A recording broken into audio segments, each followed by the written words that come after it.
Spectrometry में हमने general modes of fragmentation पढ़ने हैं। फ्रेगमेंटेशन से मतलब ये कि आप लोगों ने इंस्ट्रूमेंटेशन के अंदर बताया था कि आयोनाइजेशन चैम्बर के अंदर मॉलिक्यूल पहले आयोनाइज होता है। आयोनाइजेशन प्रोसेस के लिए मैक्सिमम जो ऑर्गेनिक मॉलिक्यूल्स हैं 10 इलेक्ट्रॉन वोल्ट की एनर्जी यूज़ होती है, जो बाकी की 60 electron volt energy out of 70, तो 60 electron volt energy molecule absorb करके तो अपने वो बॉन्ड्स वगैरह ब्रेक करता है, डिफरेंट जो है ना वो हिस्सों में ब्रेक होता है, उसको फ्रेगमेंटेशन कहते हैं। तो जो फ्रेगमेंटेशन के तरीक़ाकार हैं वो बहुत से हैं, जैसे कुछ सिंपल क्लीवेजेस होती हैं जिसमें heterolytic cleavage, homolytic cleavage, D Z reaction, alpha cleavage, beta cleavage शामिल होती हैं। इसके अलावा और बहुत सी मैंने चंद एक मेंशन की हैं। इस तरह से कुछ रीअरेंजमेंट होती हैं जिसमें कुछ एटम्स जो है वो ट्रांसफ़र लेते हैं, जैसे प्रोटॉन ट्रांसफ़र रिएक्शंस होते हैं। स्क्रैम्बलिंग, ये स्क्रैम्बलिंग क्या होती है ये आगे चलकर आप लोगों को बताऊंगा मैं। मैक-लफर्टी रीअरेंजमेंट होती है। एलिमिनेशंस टाइप रिएक्शंस इन्वॉल्व होते हैं फ्रेगमेंटेशन के अंदर। R2 इफेक्ट या इसको R2 एलिमिनेशन भी कहते हैं। इसी तरह से कुछ स्केलेटल रीअरेंजमेंट होती हैं जिसमें अल्काइल शिफ्ट्स 1 2 3 टाइप या प्रोटॉन शिफ्ट भी होती है, हाइड्राइड शिफ्ट हम जिसको कहते हैं 1 2 3 टाइप, और इसके अलावा और बहुत सी रीअरेंजमेंट इनमें शामिल होती हैं।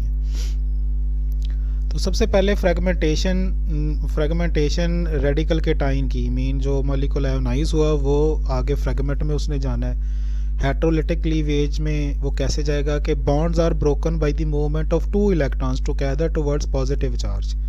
फॉर एग्जांपल ये ईथर का मॉलिक्यूल है, तो जब इलेक्ट्रॉन इसके साथ इम्पैक्ट करता है तो एक इलेक्ट्रॉन एक्साइट कर जाता है, निकल जाता है, तो एक इलेक्ट्रॉन जहाँ से निकला वहाँ पॉजिटिव चार्ज आ जाएगा। ये रेडिकल केटाइन बन गया जिसको हम एम रेडिकल केटाइन भी कहते हैं, पेरेंट आयन भी कहते हैं। अब ये वाला बॉन्ड या ये वाला बॉन्ड, दोनों इलेक्ट्रॉन ऑक्सीजन जो है वो लेकर ये बॉन्ड क्लीव कर देगा। जब दोनों इलेक्ट्रॉन ऑक्सीजन के पास आएंगे तो आर के ऊपर पॉजिटिव चार्ज आ जाएगा। इसी तरह से ये वाला बॉन्ड भी जो है वो ब्रेक कर सकता है ऑक्सीजन की तरफ, तो फिर भी ये आर पर पॉजिटिव चार्ज ही आएगा। नॉर्मली ये जो केटाइन प्रोड्यूस हुआ वो इवन इलेक्ट्रॉन कंटेनिंग सिस्टम होता है, और जबकि जो रेडिकल जनरेट होता है ये ऑड इलेक्ट्रॉन सिस्टम होता है। तो ये वाली मूवमेंट जिसमें किसी भी बॉन्ड के जो आपका पेरेंट आयन है उसके किसी भी बॉन्ड के दोनों इलेक्ट्रॉन किसी पॉजिटिव सेंटर की तरफ मूव करें उसको हेट्रोलिटिक क्लीवेज कहते हैं। इसी तरह से होमोलिटिक क्लीवेज के अंदर जो बॉन्ड्स जब ब्रेक करते हैं तो 2 इलेक्ट्रॉन की बजाय सिंगल इलेक्ट्रॉन की मूवमेंट होती है। जैसे फॉर एग्जांपल यही ईथर का मॉलिक्यूल ले लें, इलेक्ट्रॉन इम्पैक्ट के ज़रिए से इलेक्ट्रॉन निकालेंगे, पेरेंट आयन प्रोड्यूस करें। अब देखें ये वाला बॉन्ड ब्रेक होगा अगर ये एक इलेक्ट्रॉन यहाँ आ जाए, यहाँ से एक इलेक्ट्रॉन इधर चला जाए और एक इलेक्ट्रॉन इस बॉन्ड का आर के पास आ जाए, तो आर रेडिकल होगा और ये केटाइन की शक्ल में प्रोड्यूस होगा। सिमिलरली ये वाला बॉन्ड जो है वो यही वाला बॉन्ड इस तरह से जब एक इलेक्ट्रॉन की मूवमेंट से ब्रेक हुआ तो ये होमोलिटिक क्लीवेज है। अब यहाँ पर देखें कि ज़रूरी बात, जब होमोलिटिक क्लीवेज होती है तो हम फिश हुक यूज़ करते हैं, ये फिश हुक है। और जब जो है वो हेट्रोलिटिक क्लीवेज हुई तो एक नॉर्मल जो कन्वेंशनल एरो है वो हम यूज़ करते हैं। तो नॉर्मली कार्बन कार्बन बॉन्ड हो या कार्बन हाइड्रोजन बॉन्ड हो, ये होमोलिटिकली क्लीव करते हैं ज़्यादातर। और अगर कार्बन ऑक्सीजन या कार्बन नाइट्रोजन, कार्बन सल्फ़र या कार्बन हाइड्रोजन बॉन्ड है वो नॉर्मली हेट्रोलिटिकली क्लीव करते हैं। अब फॉर एग्जांपल ये आगे देखें कि ये फ्रेगमेंटेशन एक मॉलिक्यूल है, ये आइसोप्रोपानोल है, CH3 CH CH3 C और ये OH, 2 लोन पेयर हैं। तो इलेक्ट्रॉन इम्पैक्ट के ज़रिए से ये अब आप लोगों ने प्रीवियस लेक्चर में पढ़ लिया कि कैसे इलेक्ट्रॉन एक्साइट करके पॉजिटिव चार्ज क्रिएट करते हैं। तो एक इलेक्ट्रॉन ऑक्सीजन से एक्साइट करवा दें यानी निकाल दें इलेक्ट्रॉन इम्पैक्ट के ज़रिए से, तो ये पॉजिटिव चार्ज क्रिएट हो जाएगा। अब ये जो है वो एक इलेक्ट्रॉन ऑक्सीजन का और ये एक इलेक्ट्रॉन यहाँ से बॉन्ड का यहाँ मूव करेगा, ये यहाँ से मूव करेगा, तो एक इलेक्ट्रॉन ये कार्बन के पास आएगा, ये वाला बॉन्ड टूट गया। ये वाला बॉन्ड भी जब टूटेगा तो ये होमोलिटिक क्लीवेज है, फिश हुक यूज़ कर रहे हैं, तो ये रेडिकल और ये आपका केटाइन प्रोड्यूस हो गया। इसको अल्फ़ा क्लीवेज की भी एग्जांपल कहते हैं। अल्फ़ा क्लीवेज इसलिए कि बॉन्ड अल्फ़ा बॉन्ड क्लीव कर रहा है। ये फंक्शनल ग्रुप है, फंक्शनल ग्रुप के साथ जो पहला बॉन्ड अटैच होता है उसको अल्फ़ा बॉन्ड कहते हैं। तो ये अल्फ़ा क्लीवेज की भी एग्जांपल है और ये होमोलिटिक क्लीवेज की भी एग्जांपल है। अब याद करें, मैंने नाइट्रोजन रूल के अंदर एक कॉरली छोड़ी थी, वहाँ पर वो कॉरली जो है उसको अगर आप दोबारा से खोल कर पढ़ें तो देखें कि अगर किसी में नाइट्रोजन नहीं थे तो उसका मॉलिक्यूलर वेट इवन नंबर था। जैसे यहाँ पर देखें, ये इवन नंबर है, इसमें कोई नाइट्रोजन नहीं। तो जब इसके फ्रेगमेंट्स बने तो जो फ्रेगमेंट्स बनेंगे, अगर उसमें स्टार्टिंग मॉलिक्यूल के अंदर नाइट्रोजन नहीं है तो जो उसका वेट इवन है, मगर फ्रेगमेंट जब बनेगा तो जो फ्रेगमेंट का मॉलिक्यूलर वेट होगा वो कोई ऑड नंबर होगा। ये वो वहाँ पर कॉरली में जाकर जो है वो देखें, पढ़िएगा। जैसे यहाँ पर देखें, ये फ्रेगमेंट है पॉजिटिव, हमने सिर्फ पॉजिटिव लेने होते हैं क्योंकि जो पीक रिकॉर्ड होनी है वो पॉजिटिव केटाइन की रिकॉर्ड होती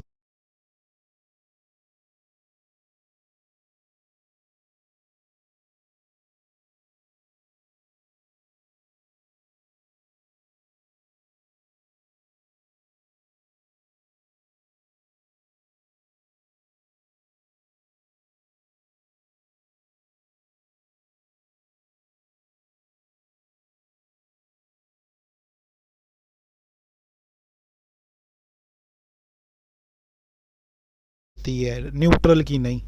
तो इसको देखें, ये 45 ऑड जो है इसका मॉलिक्यूलर वेट है। यही कॉरली है कि अगर नाइट्रोजन में इवन नाइट्रोजन हो मॉलिक्यूल में या हो ही ना, तो उनका actual wait, molecular weight molecule का इवन नंबर होगा।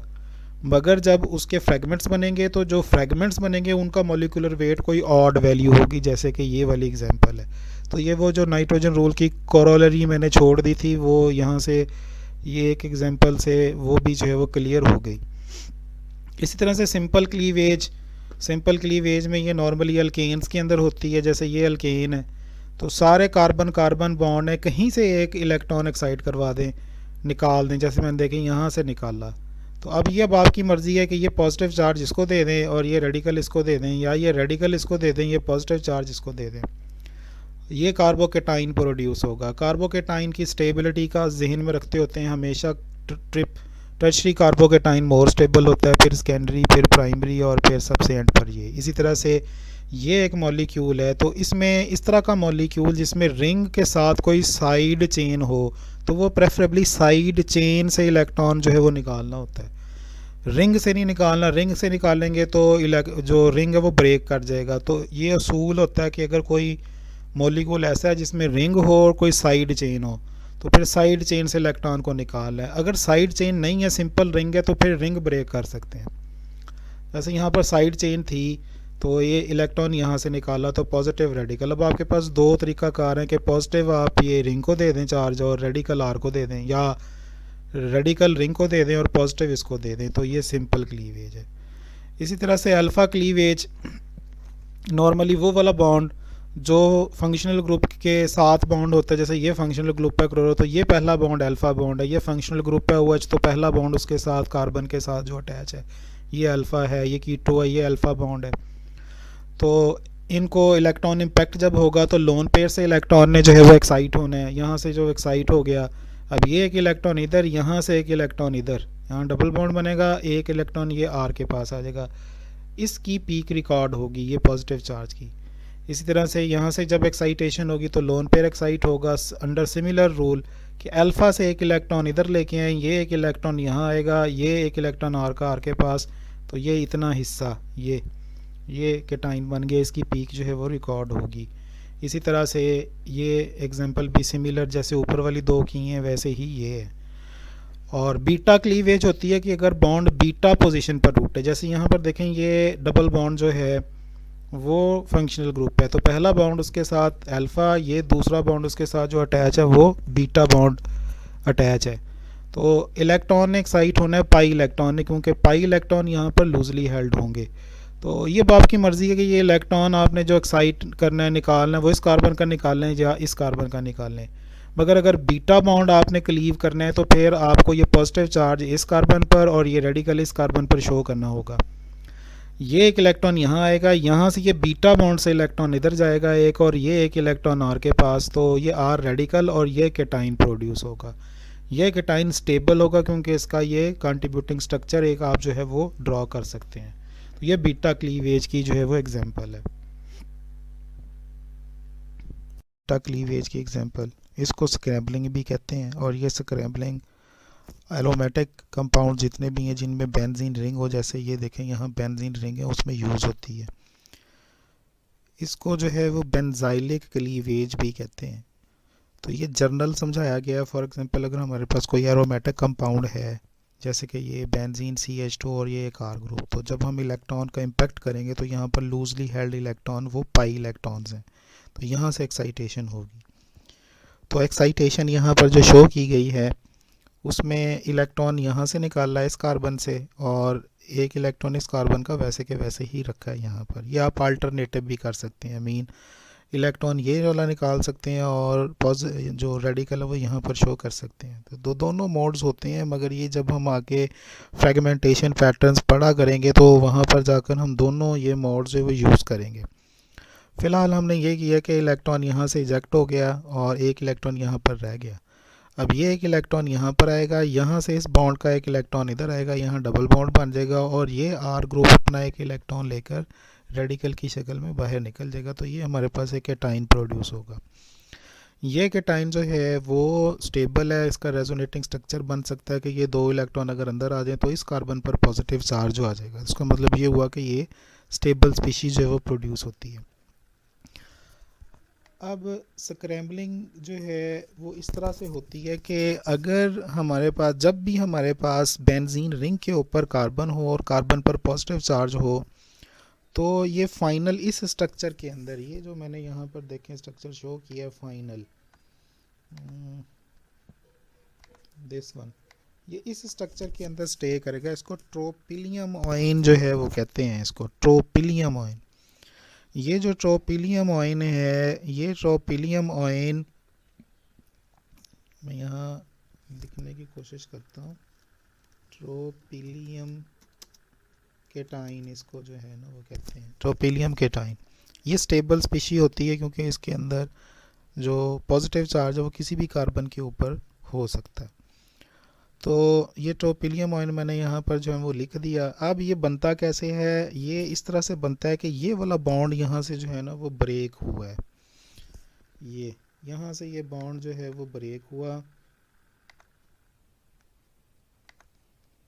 Towards this carbon. तो यहाँ पीछे नेगेटिव पॉजिटिव चार्ज आएगा, यहाँ पर नेगेटिव चार्ज आ जाएगा। अब ये नेगेटिव चार्ज फिर यहाँ पर इस पॉजिटिव सेंटर पर अटैक करता है, और पॉजिटिव सेंटर पर अटैक करने के बाद ये नेगेटिव चार्ज इसके साथ जो है वो बॉन्ड बना लेता है। तो मीन एक कार्बन जो है वो आपने और इंक्लूड कर दी। पहले जो रिंग है वो 6 मेंबर रिंग है, ये एक कार्बन उसके अंदर और आगे तो टोटल ये 7 मेंबर रिंग जो है वो बन जाएगा। अब ये जो टोटल 7 मेंबर रिंग बना है उसके अंदर से ये सिचुएशन ये होगी कि एक कार्बन के ऊपर जो है वो पॉजिटिव चार्ज आ जाएगा। अब यहाँ से एक प्रोटॉन इधर शिफ्ट कर दें, 1-2 शिफ्ट, या इसको हाइड्राइड शिफ्ट भी कहते हैं। हाइड्राइड शिफ्ट के अंदर ये दो इलेक्ट्रॉन प्रोटॉन के पास जाएंगे। तो यहाँ पर इसको भी मैं जो है वो शो कर देता हूँ। ये बॉन्ड जो है वो ऐसे ब्रेक होगा टुवर्ड्स दिस वन। तो हाइड्रोजन के ऊपर नेगेटिव चार्ज आ जाएगा और यहाँ पर इस कार्बन पर पॉजिटिव चार्ज आएगा, और ये जो H नेगेटिव है ये यहाँ पर इस पॉजिटिव सेंटर के साथ बॉन्ड बनाकर हमारे पास जो है वो इस तरह का मॉलिक्यूल नेक्स्ट जो है वो प्रोड्यूस करेगा। अब ये रेजोनेटिंग इसके स्ट्रक्चर बहुत से जो है वो पॉसिबल हैं। जो रेजोनेटिंग स्ट्रक्चर इसके पॉसिबल हैं उसके अंदर ये दो इलेक्ट्रॉन यहाँ पर शिफ्ट होकर यहाँ पर पॉजिटिव चार्ज क्रिएट कर देंगे, फिर ये दो इलेक्ट्रॉन यहाँ पर शिफ्ट होकर इस कार्बन पर पॉजिटिव चार्ज क्रिएट करेंगे, ये दो इलेक्ट्रॉन इधर शिफ्ट करके यहाँ पर पॉजिटिव चार्ज है वो क्रिएट करेंगे। मीन पूरे रिंग के ऊपर इलेक्ट्रॉन डेंसिटी जो है वो रोटेट कर रही है। तो इसलिए हमने यहाँ पर ये 7 मेंबर रिंग बनाकर दरमियान में दायरा लगाकर पॉजिटिव सेंटर जो है वो बना दी है। इसको कहते हैं ट्रोपिलियम आयन। इसको जो है वो बीटा क्लीवेज भी कहते हैं। ये आपने इसको ज़रा जहन में रखना है। ये आगे हमने जब फ्रेगमेंटेशन पैटर्न्स पढ़ने हैं तो वहाँ पर इनकी बहुत ज़्यादा ज़रूरत पड़ेगी।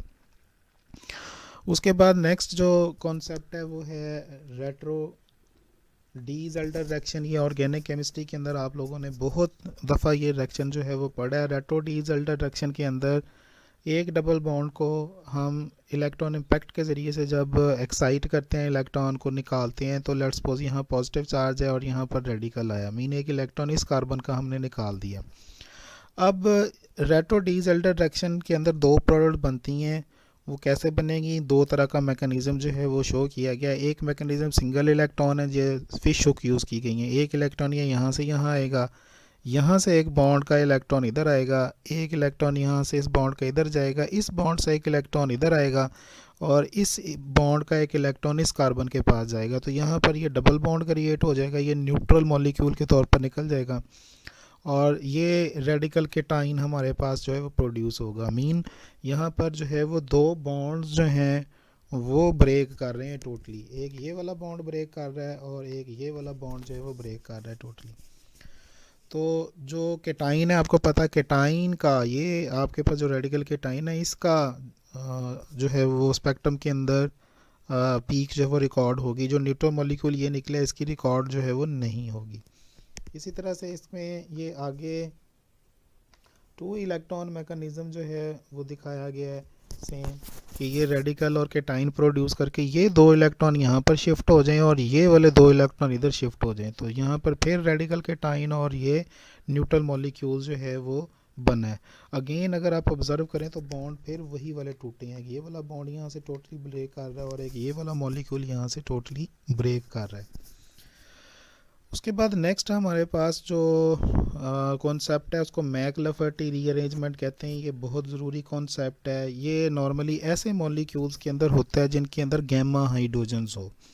अनसैचुरेटेड सिस्टम के साथ या फंक्शनल ग्रुप के साथ अगर गैमा हाइड्रोजन लगी हुई है तो मैक-लफर्टी रीअरेंजमेंट भी होती है।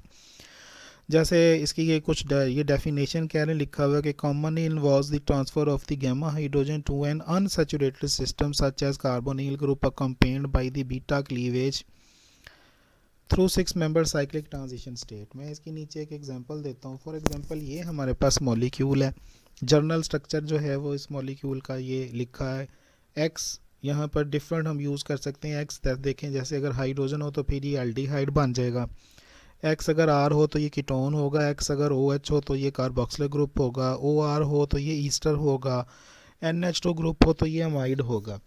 अब ये वाली कार्बन पहली अल्फ़ा कार्बन है, ये बीटा कार्बन है, ये गैमा कार्बन है और गैमा कार्बन के साथ जो हाइड्रोजन अटैच है वो गैमा हाइड्रोजन अटैच है।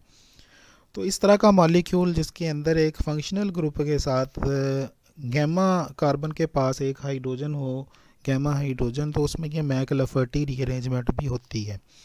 और मैक-लफर्टी रीअरेंजमेंट से दो पीक्स बनती होती हैं। वो कौन सी मैं अभी आपको बताता हूँ। सबसे पहले इलेक्ट्रॉन का इम्पैक्ट करें तो जो लूजली हेल्ड इलेक्ट्रॉन है इसके अंदर वो लोन पेयर है, तो यहाँ से एक लोन पेयर का एक इलेक्ट्रॉन निकल जाएगा तो ऑक्सीजन पर पॉजिटिव चार्ज आ जाएगा।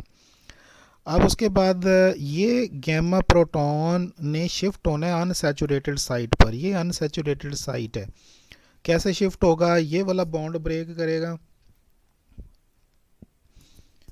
ये वाला बॉन्ड ब्रेक करेगा। एक प्रोटॉन एक इलेक्ट्रॉन हाइड्रोजन का हाइड्रोजन के पास और कार्बन का कार्बन के पास। अब हाइड्रोजन का जो एक इलेक्ट्रॉन है वो ऑक्सीजन के इस एक इलेक्ट्रॉन के साथ यहाँ पर बॉन्ड फॉर्मेशन करेगा। मीन यहाँ पर ऑक्सीजन और हाइड्रोजन के दरमियान में बॉन्ड बन जाएगा। ये बॉन्ड यहाँ से टूट गया तो जो हाइड्रोजन है, गैमा हाइड्रोजन है, वो ट्रांसफ़र हो गई अनसैचुरेटेड साइट पर। ये आपके पास जो है वो टोटल अनसैचुरेटेड साइट है। तो नेक्स्ट इसका स्ट्रक्चर जो आपके पास बनेगा वो ये बनेगा। ये आपके पास प्रोटॉन एक हाइड्रोजन जो है वो ऑक्सीजन के पास अनसैचुरेटेड साइड के पास जो है वो ट्रांसफ़र हो गया। अब नेक्स्ट इसने ब्रेक होना है। उसकी दो तरह की ब्रेकेज जो है वो हो सकती है, दो तरह के फ्रेगमेंट्स जो है वो बन सकते हैं। एक फ्रेगमेंट का मॉड ये हो सकता है कि ये एक इलेक्ट्रॉन यहाँ पर शिफ्ट हो, यहाँ से एक इलेक्ट्रॉन यहाँ शिफ्ट हो और ये एक इलेक्ट्रॉन इस कार्बन का यहाँ इस कार्बन के पास रह जाए। मीन हमारे पास यहाँ पर बॉन्ड यहाँ से जो है वो ब्रेक कर रहा है तो ये एक न्यूट्रल स्पीशीज़ प्रोड्यूस होगी और ये हमारे पास एक जो है वो रेडिकल केटाइन प्रोड्यूस होगा। ये केटाइन है, पॉजिटिवली चार्ज है और यहाँ पर इस कार्बन पर रेडिकल आएगा।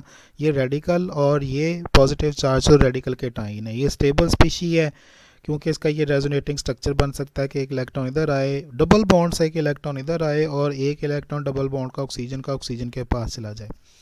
तो इसकी पीक रिकॉर्ड होगी क्योंकि ये केटाइन है। इसका एक और वे हो सकता है फ्रेगमेंटेशन का, वो वे जो है ये हो सकता है कि बजाय ये कि यहाँ से एक इलेक्ट्रॉन यहाँ और यहाँ से एक इलेक्ट्रॉन इधर ट्रांसफ़र करें, हम ये वाला बॉन्ड जो है वो टोटली ब्रेक कर देते हैं। यहाँ से ये वाले 2 इलेक्ट्रॉन जो है वो यहाँ शिफ्ट हो रहे हैं और ये वाले जो 2 इलेक्ट्रॉन है ऑक्सीजन के वो आगे शिफ्ट हो रहे हैं। तो फिर हमारे पास इस कार्बन पर पॉजिटिव चार्ज आएगा और ये न्यूट्रल स्पीशी प्रोड्यूस होगी। अब हमारे पास पीक इसके रेडिकल केटाइन की रिकॉर्ड होगी, ये जो है इसकी रिकॉर्ड नहीं होगी। इसी तरह से अल्कोहल्स के अंदर भी ये मैक्लाफर्टी जो है वो होती है। ये उसकी मैंने यहाँ पर एग्जांपल दी है। फॉर एग्जांपल ये अल्कोहल मॉलिक्यूल, अब यहाँ पर एक रीज़न ये है कि ये अनसैचुरेटेड साइट नहीं है, ऊपर लिखा था अनसैचुरेटेड, मगर अल्कोहल मैक्लाफर्टी देती हैं। ये OH ग्रुप फंक्शनल ग्रुप है, ये अल्फ़ा कार्बन, ये बीटा कार्बन और ये गैमा कार्बन। गैमा कार्बन के पास हाइड्रोजन मौजूद है। तो जब इलेक्ट्रॉन का इम्पैक्ट करेंगे तो ऑक्सीजन का लोन पेयर से एक इलेक्ट्रॉन निकलेगा, बिल्कुल जैसे ऊपर आप लोगों को समझाया है कि प्रोटॉन कैसे ट्रांसफ़र होगा, ये प्रोटॉन कैसे OH के पास जो है वो चला जाएगा। तो ये एक इलेक्ट्रॉन इधर, ये इलेक्ट्रॉन हाइड्रोजन का हाइड्रोजन के पास, मीन यहाँ से हमारे पास बॉन्ड ब्रेक कर रहा है और ये हाइड्रोजन और ये जो ऑक्सीजन का एक इलेक्ट्रॉन है इनके दरमियान में बॉन्ड फॉर्मेशन जो है वो हो जाएगी। अब यहाँ से ओवरऑल ये वाले 2 इलेक्ट्रॉन जो हैं वो अगर ऑक्सीजन के पास चले जाएं तो वाटर मॉलिक्यूल एलिमिनेट होता है और पीछे यहाँ पर हमारे पास ये रेडिकल और केटाइन प्रोड्यूस होता है। तो ये M-8 का लॉस है, मीन टोटल जो मॉलिक्यूलर वेट होगा इस मॉलिक्यूल का उसमें से वाटर निकला, वाटर का मॉलिक्यूल वेट 18 होता है, तो हमारे पास जो इसका बाकी का वेट बचेगा वो 18 जो है वो टोटल में से निकाल दें, इसलिए इसको M-18 लिखा है। तो यहाँ पर अनसैचुरेटेड साइट नहीं है मगर एक फेवरेबल लॉस, ये वाटर का जो लॉस है ये बहुत ज़्यादा फेवरेबल होता है। अक्सर जगहों पर ये वाटर मॉलिक्यूल एलिमिनेट हो रहा होता है, तो इसलिए अल्कोहल्स भी मैक्लाफर्टी देती हैं, ऑल्दो इसके अंदर के कोई अनसैचुरेटेड साइट जो है वो नहीं है, डबल बॉन्ड नहीं है, मगर क्योंकि वाटर एक फेवरेबल लॉस है तो मैक्लाफर्टी वाटर के अंदर भी मौजूद होती है। तो ये बहुत ज़रूरी कॉन्सेप्ट है मैक्लाफर्टी का, तो ये हमने बहुत ज़्यादा जो है वो यूज़ करना है, इसको अच्छे से जो है वो पढ़ें, इसको स्टडी करें। और ये एक मॉलिक्यूल मैंने यहाँ पर दिया है होमवर्क के लिए, इसकी जो है वो आप मैक्लाफर्टी करने की कोशिश करें। ये फंक्शनल ग्रुप है, ये अल्फ़ा कार्बन है, ये बीटा कार्बन है और ये गैमा कार्बन है। मीन गैमा प्रोटॉन यहाँ पर मौजूद है, तो उसका मतलब है यहाँ से एक प्रोटॉन या अनसैचुरेटेड साइट पर शिफ्ट हो सकता है।